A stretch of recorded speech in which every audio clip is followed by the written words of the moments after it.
Tudo bem, amigos? Vamos ao estudar a lição número 7, a parte de sábado à tarde, vivendo cheios de esperança. Disse um pensador o seguinte: a profecia da segunda vinda de Cristo ocupa 1/3 de toda a Bíblia. Não obstante, as pessoas têm desconsiderado o que a Bíblia diz acerca da história futura. Uma parte tremendamente relevante é justamente a esperança da segunda vinda de Cristo.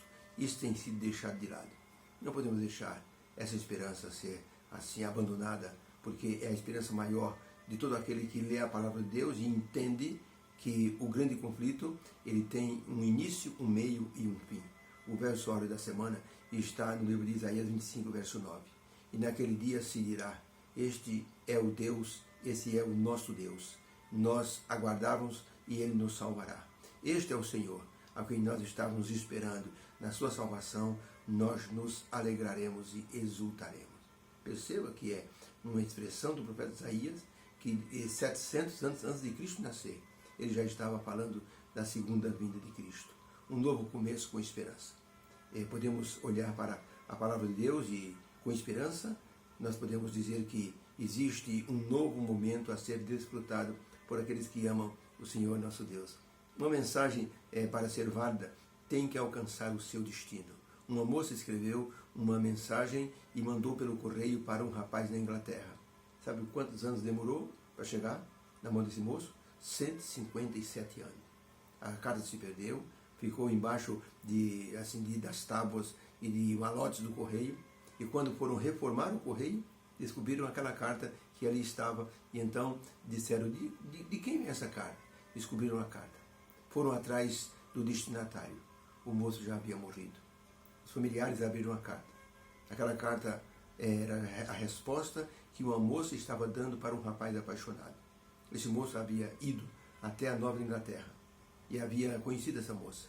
Os dois namoraram e ele voltou para o seu país de origem, para o seu trabalho. Escreveu uma carta para ela, perguntando se ela gostaria de se casar com ele. Ela respondeu a carta, mas só chegou 157 anos depois. O moço não recebeu a resposta da moça e, acreditando que ela não se interessou pelo assunto, acabou caindo numa tremenda depressão. A moça, por sua vez, ficou pensando: por que ele não me respondeu?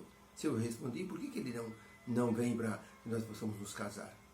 E assim, uma mensagem que não alcançou o seu destino teve consequências muito graves e tristes para ambos os lados.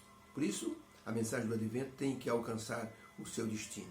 Conta-se que certa senhora crente era fiel e dedicada ao ensino de crianças, começou a questionar: meu Deus, por que eu ensino as crianças? Eu não vejo fruto nenhum nesse trabalho. Há tantos anos que eu ensino crianças aqui na igreja, e o que eu vejo de fruto? Nenhum.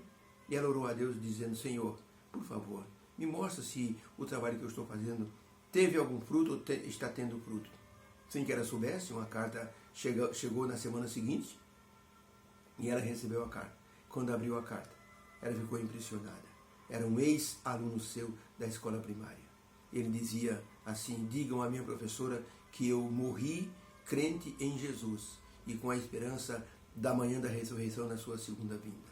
Aquele moço gastou os seus últimos momentos de vida para dizer palavras que foram escritas e enviadas para aquela professora da escola primária. Era uma carta de uma notícia triste, mas ao mesmo tempo uma notícia assim de alegria e de motivação para aquela mulher.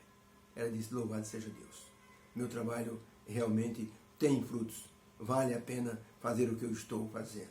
A mensagem da segunda vinda atravessa toda a Bíblia, com mais de 2.145 referências sobre a segunda vinda de Cristo. Somente no Novo Testamento tem mais de 260 referências sobre a segunda vinda do Senhor Jesus Cristo. 1/3 da Bíblia fala sobre a segunda vinda do Senhor Jesus Cristo. Por isso, quando os reformadores estavam na Europa e as coisas se complicaram entre eles, alguns começaram a ter algumas divergências, e devido à perseguição que ainda existia, muitos cruzaram o oceano e foram para uma nova dimensão de terra, foram para a América do Norte. Ali foi fundada a Nova Inglaterra, que depois se chamou Estados Unidos da América. E ali as pessoas começaram a viver um novo momento de paz. ali um grande homem chamado Guilherme Miller, um batista.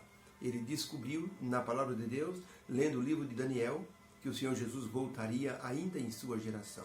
Ele se dedicou aos estudos, se aprofundou e descobriu que Jesus voltaria no dia 22 de outubro de 1844.